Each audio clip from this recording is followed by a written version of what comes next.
संयुक्तं नित्यं ध्यायन्ति योगिनः कामदं मोक्षदं चैव ओंकाराय नमो नमः। अविरल शब्द घनौघ प्रक्षालित सकल भूतल कलंका मुनिवीर पार्षद तीर्था सरस्वतीर्तनोदुरितम् अज्ञानतिमिरान्धानां ज्ञानाञ्जनशलाकया चक्षुरुन्मीलितं येन तस्मै श्रीगुरुवे नमः।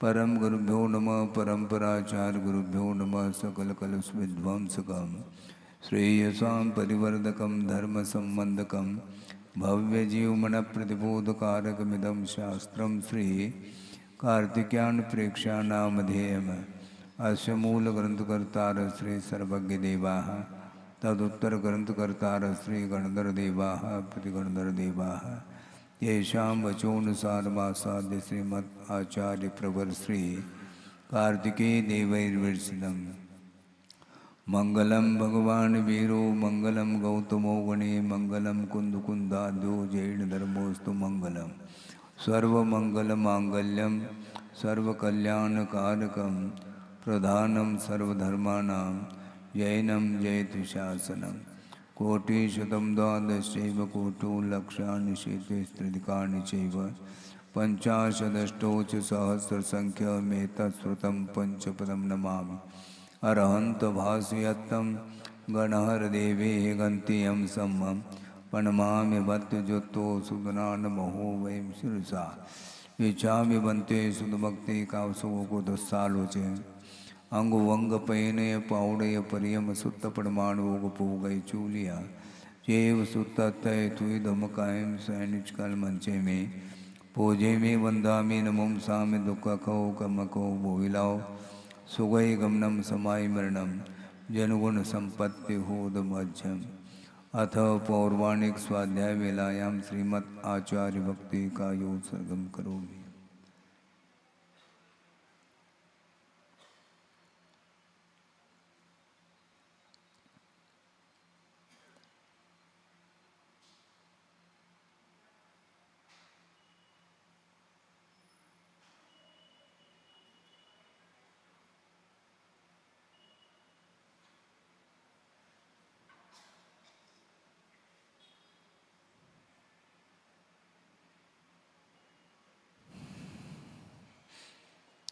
ऋतुजलधिपारगेभ्य स्वपरमत विभावना पुटुमतिभ्य सुचरितपूर्णदेभ्यो नमो गुरुभ्यो गुणगुरुभ्य छत्तीस गुण समग्रे पंचव्याचार करण संदर्शे शेषानुग्व कुशले धम्मायरे सदा वंदे गुरुवत्त संयमेन यो तरंत संसार सायरं घोरं छिन्नन्ते अट्टकं मम जन्मन मरणं न पावेन्ते ये नित्यं व्रतमंत्र होम निरुता ध्यानाग्निहोत्राकुला षट्कर्मा विरता तपोधनदना साधु क्रिया साधव शील प्रावरणा गुण प्रहरणा चंद्रार्गतेजोदिका मोक्षद्वारकपाटपाटनवटाः प्रीणन्तु मां साधव गुरुव पान्तुनो नित्यं ज्ञानदर्शननायकाः चारित्राणवगम्भीरा मोक्षमार्गोपदेशकाः इच्छामि बन्ते आयुर्बत्ते कावसोगो को दुस्सालोचे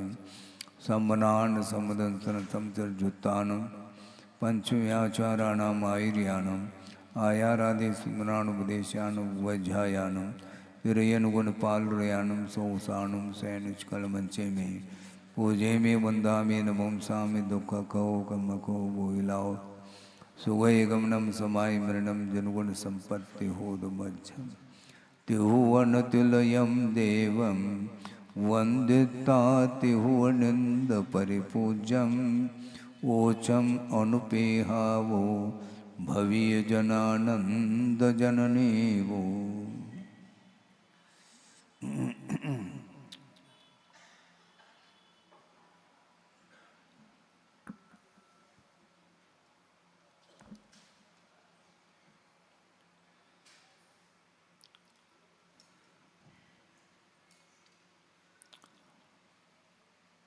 अशरण अनुप्रेक्षा का विषय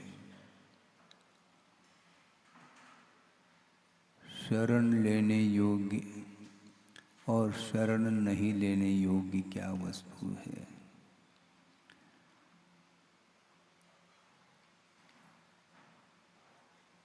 साध्यभूत वस्तु क्या है, इसको पहले समझने की आवश्यकता है।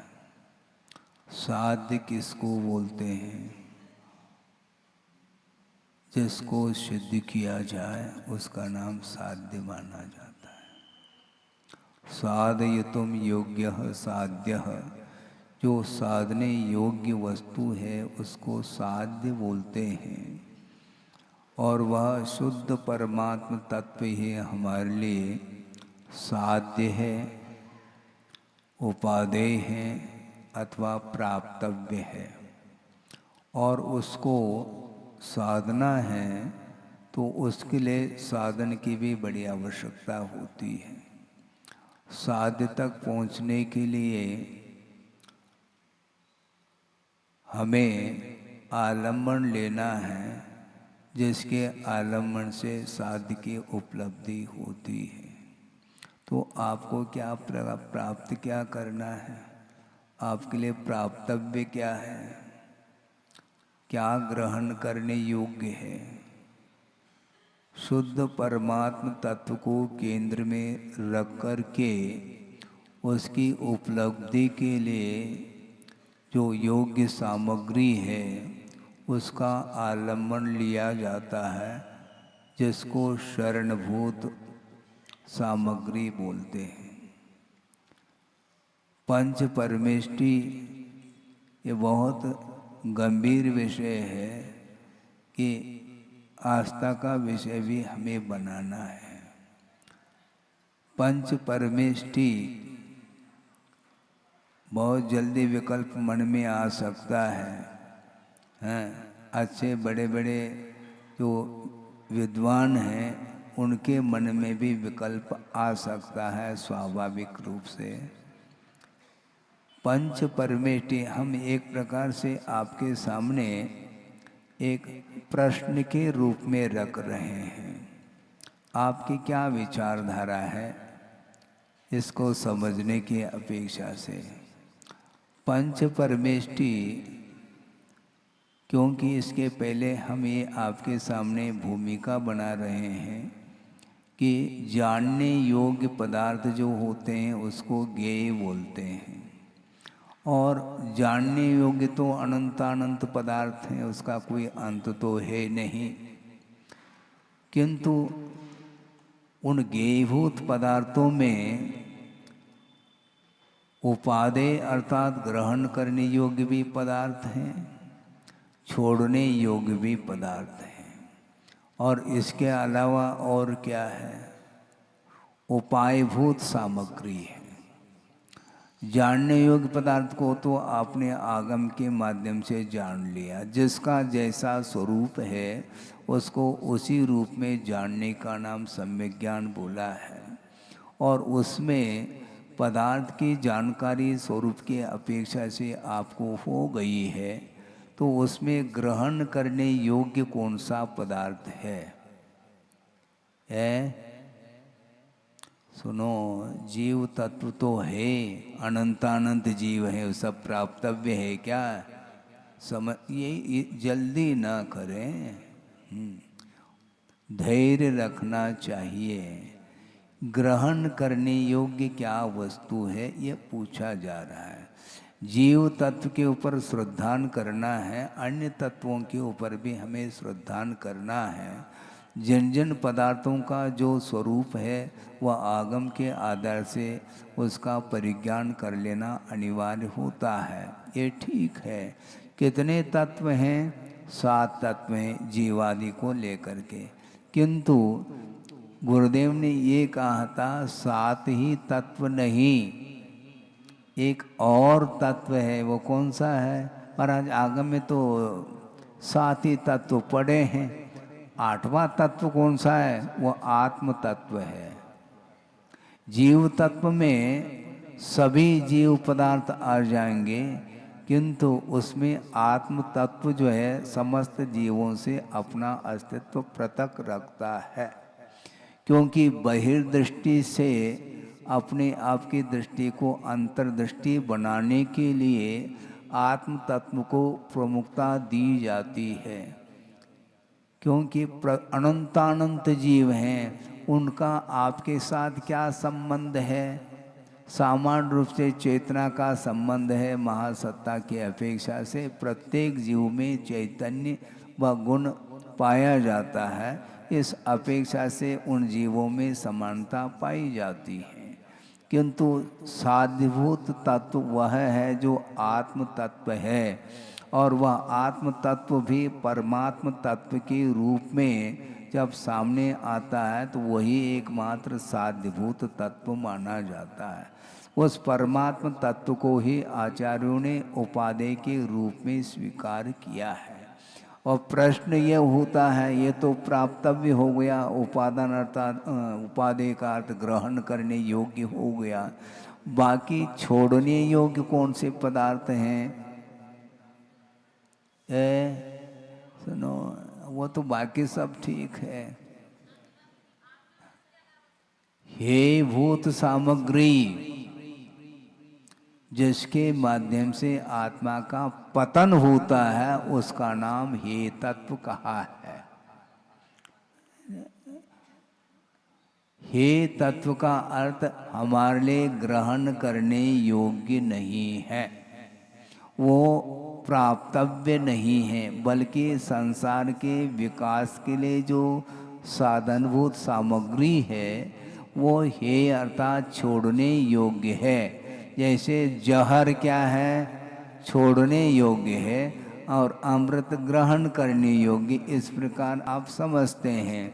इसी प्रकार परमार्थ क्षेत्र में ग्रहण करने योग्य तो शुद्ध परमात्म तत्व है, उसको उपलब्ध करना है। पर वस्तु को प्राप्त नहीं किया जा सकता, ये भी ध्यान रखें। तो शुद्ध परमेष्टि पर हैं क्या? स्वयं धीरे धीरे हम आ रहे हैं। अनंतानंत सिद्ध परमेष्टि हैं, जिनकी आराधना हम प्रतिपल कर रहे हैं, किंतु उनका हमारे साथ संबंध किस रूप में है? वो आराध्य हैं, आराधना करने योग्य हैं। उनकी आराधना क्यों की जाती है? क्योंकि अपने भीतर भी वह शुद्ध परमात्म तत्व शक्ति के रूप में विद्यमान है। उसको उद्घाटित करने के लिए पंच परमेष्टि का आलंबन लिया जा रहा है।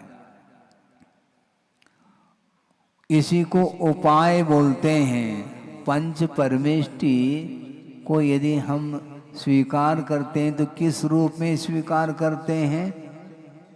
उपाय के रूप में, उपादेय के रूप में नहीं। अच्छी धारणा तो बना, अच्छी धारणा बना लो, क्योंकि ये साधनभूत सामग्री है। पंच परमेष्टि शरण लेने योग्य हैं।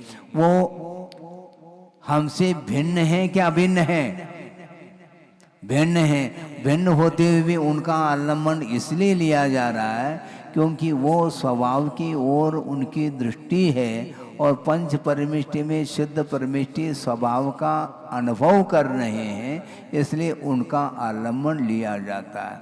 और अन्य भी जो चार परमेष्टि हैं, वे भी शुद्ध परमात्मा तत्व की ओर ही जा रहे हैं, इसलिए उनका भी आलम्बन लिया जाता है। तो शरण लेने योग्य जो पदार्थ हैं वो प्राप्तव्य नहीं, किंतु वह प्राप्त करने योग्य जो शुद्ध परमात्मा तत्व है, वहाँ तक पहुँचाने के लिए वह साधनभूत सामग्री है। और हे का अर्थ जिन पदार्थों के माध्यम से आत्मा का पतन होता है, उत्थान नहीं होता है, उसको हे भूत सामग्री बोलते हैं। इस प्रकार हे, उपादेय, ज्ञेय और इसके साथ साथ उपायभूत साधनभूत सामग्री। तो पंच परमेष्टि की आराधना हमें हर पल करना है। वे ही हमारे लिए शरणभूत हैं, उनके शरण हमें जाना है। उसके बिना हमारा कल्याण संभव नहीं है। इसलिए यहाँ पर अशरण अनुप्रेक्षा का वर्णन चल रहा है। कि हमारे लिए शरणभूत कौन है, पंच परमेष्टि हैं, उसके माध्यम से हमारा उत्थान होता है, हमारी उन्नति होती है, विकास होता है। संसार से ऊपर उठने के लिए, बंधन से मुक्त होने के लिए ये साधनभूत हैं। इस प्रकार मान कर के उनकी आराधना हमें करनी चाहिए। किंतु संसारी प्राणी आराधना कर तो रहा है, किंतु आराधना करने के उपरांत भी लक्ष्य तक अभी तक क्यों पहुंच नहीं पाया, ये प्रश्न खड़ा है हम और आपके सामने। आप पंच परमेष्टि की आराधना करते हैं क्या? नहीं करते ही महाराज, हर पल कर रहे हैं। ठीक है, कब से करते आए हैं? अनादिकाल से। हाँ, तो अनादिकाल से आप आराध्य की आराधना कर रहे हैं, अभी तक आप आराध्य क्यों नहीं हो पाए? बहुत बड़ा प्रश्न है। भगवान की भक्ति आप कर रहे हैं, भगवान की पूजा कर रहे हैं, भगवान की उपासना कर रहे हैं, भगवान की आराधना कर रहे हैं, इसके बावजूद भी आप आराध्य अभी तक क्यों नहीं हो प्राप्त कर पाए हैं? आपके अंदर क्षमता नहीं है क्या? क्षमता तो है, तो इसलिए लगाया जा रहा है कि हम वस्तुतः आराधना नहीं कर पाए अभी तक। क्या है? हाँ, इसीलिए पंच परमेष्टि की आराधना के पीछे आपका लक्ष्य क्या है, ये पूछा जा रहा है। आराधना आप उन्हीं की कर रहे हैं, करते हुए भी आप उसके साथ और क्या चाहते हैं? आप प्योर आराधना करो। बहुत अच्छी बात है कि आप दवाई लेते हैं। वैद्य आए हैं और उनका व्याख्यान भी यहाँ पर होगा। हम जल्दी समेट रहे हैं इस विषय को।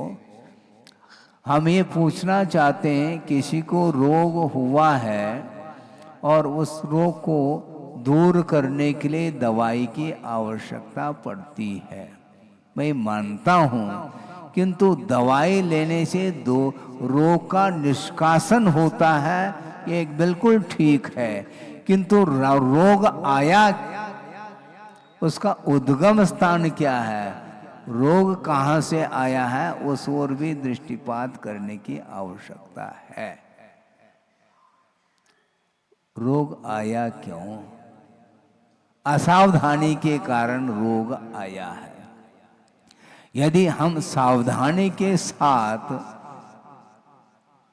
हम अपना जीवन यापन करते हैं, शरीर के लिए जो आवश्यक तत्व हैं उनका सेवन हम करते हैं और वो भी अनुपात से करते हैं, तो रोग आ ही नहीं सकता। रोग प्रविष्ट हुआ है असावधानी के कारण। इसी को गुरुदेव ने कहा कि यह प्रज्ञापराध माना जाता है। ज्ञान का अपराध यानी असावधानी। ज्ञान आपके पास है, किंतु उसका हम सही दिशा की ओर उसका उपयोग नहीं कर पा रहे। सदुपयोग करना आवश्यक है। ज्ञान तो प्राप्त है पुण्य के उदय में, किंतु उसका जो दुरुपयोग करता है तो ज्ञान नष्ट हो जाता है। ज्ञान नष्ट क्यों होता है महाराज? किसके द्वारा? कई बार प्रसंग बनाया, फिर बना रहा हूँ, क्योंकि आप लोग तो भूल जाते हैं महाराज। भूलना तो स्वभाव है, अच्छी बात है। दुकान मकान की बातें तो भूल नहीं सकते आप, किंतु जो धार्मिक क्षेत्र में जो भी विषय आ जाता, बहुत जल्दी वह विषय विस्मृत होता है। कुंद कुंद भगवान का ये कहना है कि ज्ञान किसके द्वारा नष्ट होता है, तो उनका कहना है विषयानानम विनाशन्ति। पंचेंद्रिय के जो विषय हैं उसके माध्यम से ज्ञान नष्ट होता है, ऐसा कहा है। हाँ, और पंचेंद्रिय के विषय हे है, और हे हो करके भी बार बार उसी ओर उपयोग जाता है, जिसके कारण वह सम्यक ज्ञान नष्ट हो जाता है। सम्यक ज्ञान को नष्ट करने वाली और कोई भी सामग्री नहीं है, किंतु विषय सामग्री उसके माध्यम से ज्ञान समाप्त हो जाता है, ज्ञान के ऊपर और आवरण आ जाता है। पुरुषार्थ के माध्यम से आपने ज्ञान के ऊपर जो आवरण था उसको हटा दिया, पुनः असावधानी के कारण उसी सम्यक ज्ञान के ऊपर आवरण फिर आ जाता है, फिर आवरण को हटाने का पुरुषार्थ करना। इस प्रकार बार बार असावधानी के कारण, प्रमाद के कारण, आलस्य के कारण वह ज्ञान समाप्त होता चला जा रहा है। इसलिए ज्ञान का हमें सदुपयोग करना है, और ज्ञान का सदुपयोग हम करते हैं तो बहुत जल्दी आप भी आराध्य बन जाएंगे सबके लिए। इसलिए पंच परमेष्टि हमारे लिए उपायभूत है, इसलिए उनके शरण में जाने की आवश्यकता है। और इन पांच परमेष्टियों के अलावा अन्य जो भी सामग्री है उसका हमें आलंबन नहीं लेना है। महाराज फिर भोजन नहीं करेंगे क्या? पुनः वह विकल्प होने लगे। अभी तो महाराज आपने पांच परमेष्टि के शरण लेने की बात कही, अब भोजन नहीं लेंगे तो भगवान की आराधना कैसे कर पाएंगे? भगवान का भजन करना है तो कम से कम भोजन की आवश्यकता तो पड़ेगी। बिल्कुल ठीक है, किंतु उसको भी साधन के रूप में ही लेना चाहिए। आप औषधि लेते हैं? हाँ लेते हैं। अनुपात की क्या आवश्यकता है?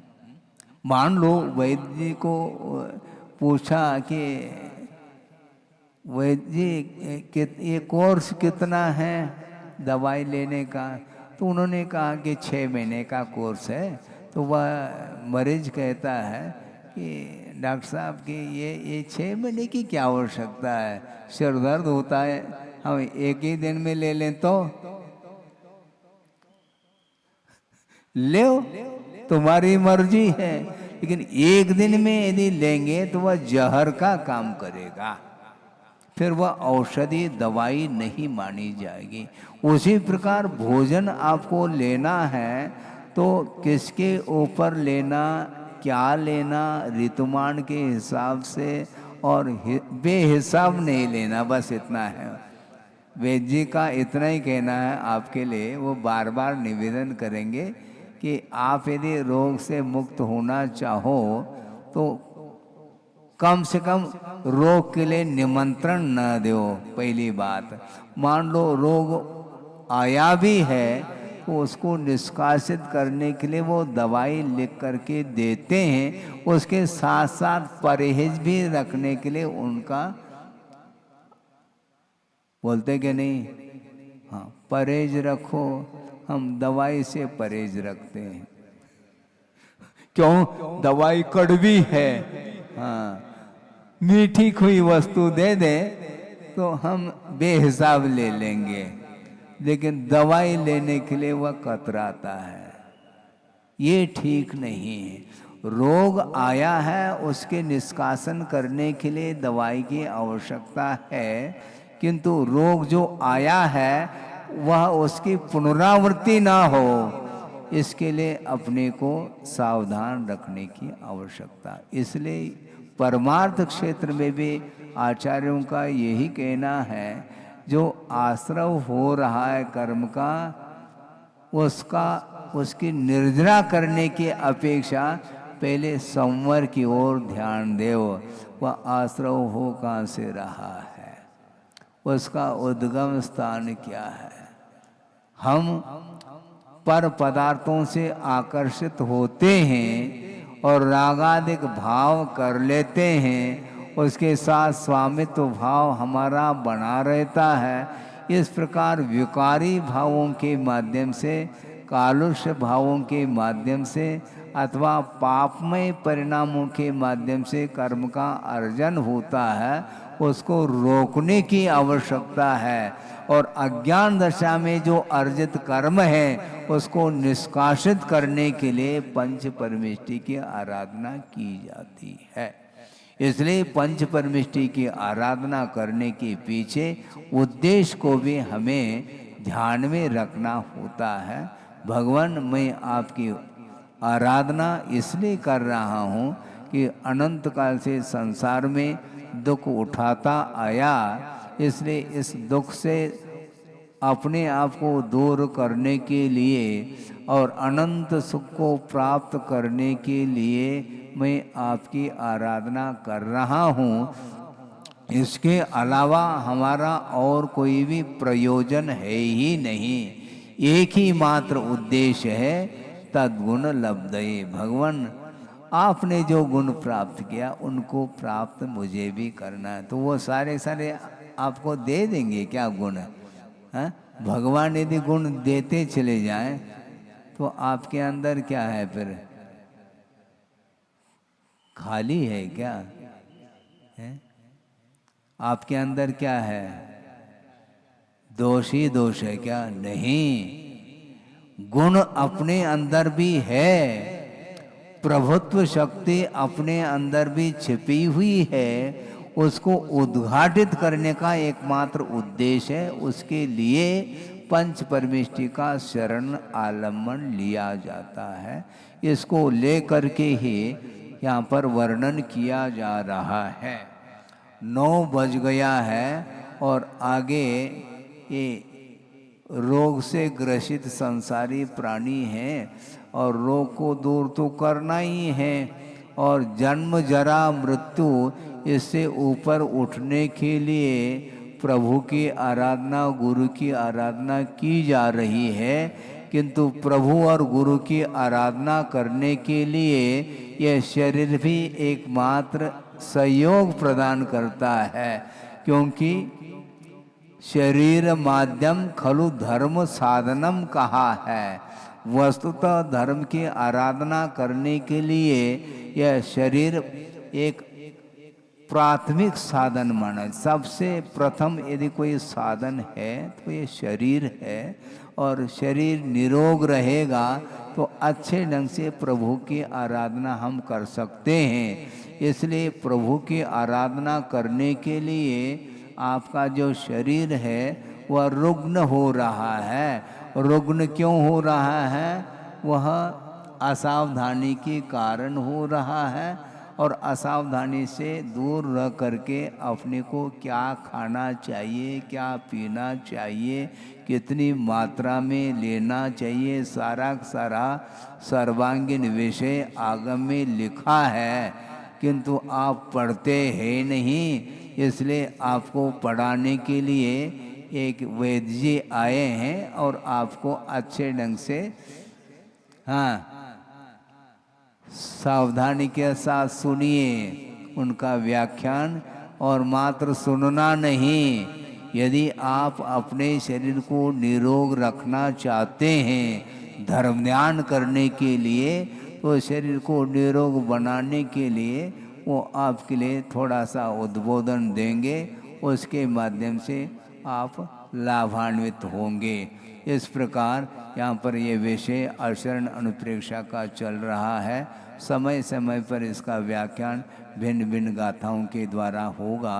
इतना ही पर्याप्त समझता हूँ। बोधि समाधि परिणाम शुद्धि स्वात्मोपलब्धि शिव शोक शुद्धि चिंतामणिम चिंतित वस्तुदाने त्वां वंद मानस ममास्तु। परम पूजा आचार्य गुरुवर से विद्यासागर जी मुनि महाराज की जय।